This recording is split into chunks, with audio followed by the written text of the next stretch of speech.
बालकांड। बालकांड रामायण का पहला भाग है जिसके अंतर्गत प्रभु राम के जन्म से लेकर उनके राम विवाह तक के घटनाक्रम आते हैं। रामायण की रचना। राम जन्म, विश्वामित्र के यज्ञ की रक्षा, जनकपुरी में राम और लक्ष्मण, राम विवाह। आज हम बालकांड के पहले भाग रामायण की रचना कैसे हुई ये जानेंगे। तो आइए शुरू करते हैं। रामायण की रचना। रामायण की रचना। मां निषाद प्रतिष्ठा त्वंगमा शाश्वती समाय यत् क्रोच मिथुनादेकमवधिया कामोहितम। आदिकवि वाल्मीकि के मुख से अनायास निकला हुआ यह पहला श्लोक से उन्हें रामायण महाकाव्य लिखने की प्रेरणा मिली। एक दिन दोपहर के समय महर्षि वाल्मीकि तमसा नदी के किनारे प्रकृति की सुंदरता का आनंद ले रहे थे। बसंत उतर रहा था। पेड़ों की छाया सुखद लगने थी। वन पर्वत सब हरे भरे थे। तमसा मंद गति से बह रही थी। नदी का जल निर्मल था। उसमें तैरती हुई मछलियां चमक रही थी और नदी ताल भी साफ दिखाई दे रहा था। हरे भरे वन में भांति भांति के पक्षी कलरव कर रहे थे। नदी के किनारे लंबी चोंच वाले चटकीले रंग के पक्षी एक पात में ध्यान लगाए बैठे थे। उनमें से कभी कोई तेजी से उड़ता और तीर की तरह पानी में चोंच डुबोकर कुछ पकड़कर ले जाता। नदी तट की शोभा को देखकर महर्षि वाल्मीकि के मन में अपार हर्ष था। सहसा उनके कान में क्रोच पक्षी की सुरीली ध्वनि पड़ी। आंख उठाई तो देखा क्रोच पक्षी का एक जोड़ा नदी तट पर कल्लोल कर रहा है। क्रोच कभी चोंच से एक दूसरे के पीठ सहलाते, कभी थोड़ा सा उड़कर वे इधर उधर बैठ जाते और फिर पास आकर खेलने लगते। महर्षि वाल्मीकि को ये क्रोच बड़े प्यारे लग रहे थे। इतने में नर क्रोच को निषाद का तीर कहीं से आकर लगा और वह गिरकर छटपटाने लगा। पति की यह दशा देखकर क्रोच बड़े करुण स्वर में रोने लगी। क्रोच मिथुन की यह दशा देखकर ऋषि का हृदय करुणा से भर गया। वे शोकसागर में डूब गए। उनके हृदय की करुणा एक श्लोक में फूट पड़ी।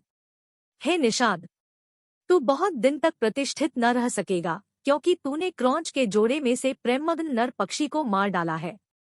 बड़ी देर तक वाल्मीकि शोक के कारण बेसुध से रहे। जब वे स्थिरचित्त हुए तब अपने प्रिय शिष्य भरद्वाज से बोले, भरद्वाज, मेरे शोक पीड़ित हृदय से वीणा के लय में गाने योग्य 4 पदों और समान अक्षरों का यह वचन अनायास ही निकला है। मेरा मन कह रहा है कि अवश्य ही यह प्रसिद्ध होगा। भरद्वाज ने यह श्लोक कंठाग्र कर लिया और गुरु को सुनाया। इसे सुनकर वाल्मीकि बड़े प्रसन्न हुए। उन्होंने स्नान किया और वल्कल वस्त्र पहनकर शिष्य के साथ वे अपने आश्रम को चल दिए।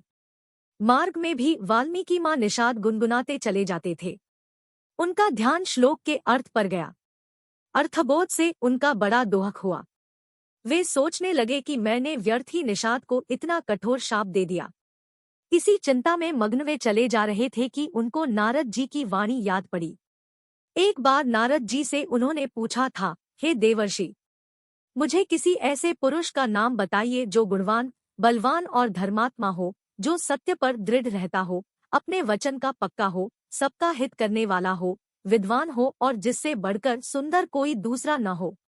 नारद जी ने कहा था कि ऐसे एक ही पुरुष को मैं जानता हूँ। वे इक्ष्वाकु वंश के राजा दशरथ के पुत्र राम है। वे सब तरह से गुणवान और रूपवान है और जब क्रोध करते हैं तब डर के मारे देवता और दानव भी कांप उठते हैं।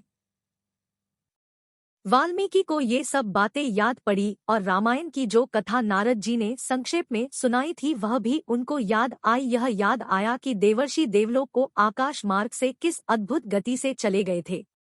जब महाराज रामचंद्र की कथा वे दोहराने लगे तो सहसा मां निषाद श्लोक का एक दूसरा अर्थ उनके मन में आया है। माधव रामचंद्र, तू अनेक वर्ष तक राज करेगा, क्योंकि तूने मंदोदरी रावण जोड़े में से कामपीड़ित रावण को मार डाला है। यह अर्थ मन में आते ही उनकी चिंता मिट गई। परंतु मां निषाद श्लोक उनके मन से नहीं निकला। वे उसे प्रायः गुनगुनाते रहे। एक दिन वाल्मीकि जब ध्यान में बैठे हुए मां निषाद गुनगुना रहे थे, सृष्टि के रचयिता ब्रह्माजी ने उनको दर्शन दिए। ब्रह्माजी बोले, ऋषिवर, मेरी ही इच्छा से यह वाणी अनायास आपके मुंह से निकली है और श्लोक के रूप में इसलिए निकली है कि आप अनुष्टुप छंदा में महाराज रामचंद्र के संपूर्ण चरित्र का वर्णन कीजिए। श्रीराम की कथा संक्षेप में आप नारद जी ने सुन ही चुके हैं। मेरे आशीर्वाद से राम, लक्ष्मण, सीता और राक्षसों का गुप्त अथवा प्रत्यक्ष सब वृत्तांत आपकी आंखों के सामने आ जाएगा। जो आगे होगा वह भी दिखाई पड़ेगा। अतः जो आप लिखेंगे वह यथार्थ और सत्य होगा।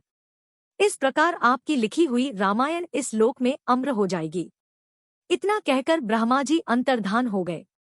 वाल्मीकि श्लोकों में श्रीराम के चरित्र का वर्णन करने लगे।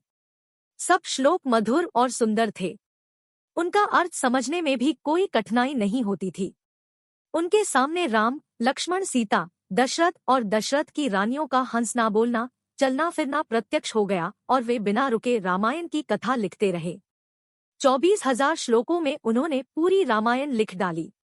तो ऐसे हुई रामायण की रचना। बाकी की कहानी अगले भाग में। वीडियो देखने के लिए आपका शुक्रिया। वीडियो अच्छी लगी हो तो लाइक और शेयर करें। हमारे चैनल को सब्सक्राइब करना न भूलें और बेल आइकॉन प्रेस करें ताकि ऐसे और वीडियो का नोटिफिकेशन आपको मिलता रहे।